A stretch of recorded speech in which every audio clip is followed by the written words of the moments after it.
নজরকাড়া performance দিয়ে রাজার মতোই প্রত্যাবর্তন করলেন মোহাম্মদ সাইফুদ্দিন। দীর্ঘ 18 মাস অপেক্ষার পর গায়ে জড়ালেন লাল সবুজ জার্সি। জিম্বাবুয়ের বিপক্ষে একাধিকবার উদযাপন করলেন নিজের ট্রেডমার্ক সেলিব্রেশন। সাইফুদ্দিনের এবারের স্বপ্ন বিশ্বকাপ দলে জায়গা করে নেয়া। রাজিবুল ইসলামের রিপোর্টে বিস্তারিত। মোহাম্মদ সাইফুদ্দিন আন্তর্জাতিক ক্রিকেটে ছিলেন না দীর্ঘ 18 মাস। তাই উইকেট নেয়ার পর তার ট্রেডমার্ক উদযাপনটাও করা হয়নি এতদিন। লম্বা সময়ের পর জিম্বাবুয়ের বিপক্ষে ফিরলেন প্রথম ম্যাচে। উইকেট নেয়ার পর উদযাপন করলেন চিরচেনা সেই ট্রেডমার্ক সেলিব্রেশন।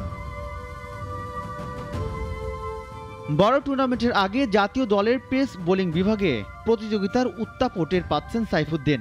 জিম্বাবুয়ের বিপক্ষে প্রথম 3 ম্যাচে দলে মুস্তাফিজ বিশ্রাম থাকায় সুযোগ পেয়েছেন তিনি। শেষ 2 ম্যাচে দলে মুস্তাফিজ ফিরলে জায়গা ধরে রাখতে হলে তাকে পারফর্ম করে যেতে হবে। চট্টগ্রামে 15 রানে 3 উইকেট নিয়ে তাই দারুণ এক প্রত্যাবর্তনই করেছেন সাইফুদ্দিন। এমন দুর্দান্ত পারফরমেন্সের পেছনে চালিকা শক্তি হিসাবে ছিল হার না ছাড়া এবং কঠোর পরিশ্রম। প্রায় অলমোস্ট 18 মাস পর আন্তর্জাতিক ম্যাচে ফিরলাম, তো আমার জন্য বিষয়টা টাফ ছিল।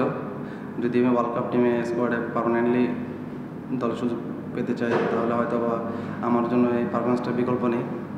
যেহেতু এর আগেও 2021-22 ওয়ার্ল্ড কাপে আমি শেষ মতে বাদ পড়ি পারফরমেন্সের কারণে, তো এই জন্য অনেক বেশি সিরিয়াস ছিলাম, চাচ্ছিলাম যে এটা পারফর্ম করার।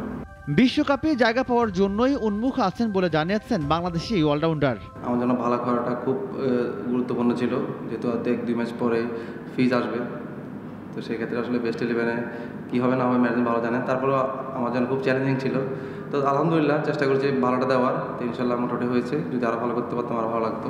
ব্যাটে বলে অনবদ্য পারফর্ম করে প্রথম টি-20তে 8 উইকেটের বড় জয় পেয়েছে বাংলাদেশ। সিরিজের ব্যবধান বাড়াতে দ্বিতীয় ম্যাচে আগামীকাল মাঠে নামবে টাইগাররা। রাজিবুল ইসলাম, নাগরিক। একমাত্র ওয়ালটন এসি দিচ্ছে 1 বছরের রিপ্লেসমেন্ট গ্যারান্টি এবং কম্প্রেসারের 10 বছরের গ্যারান্টি।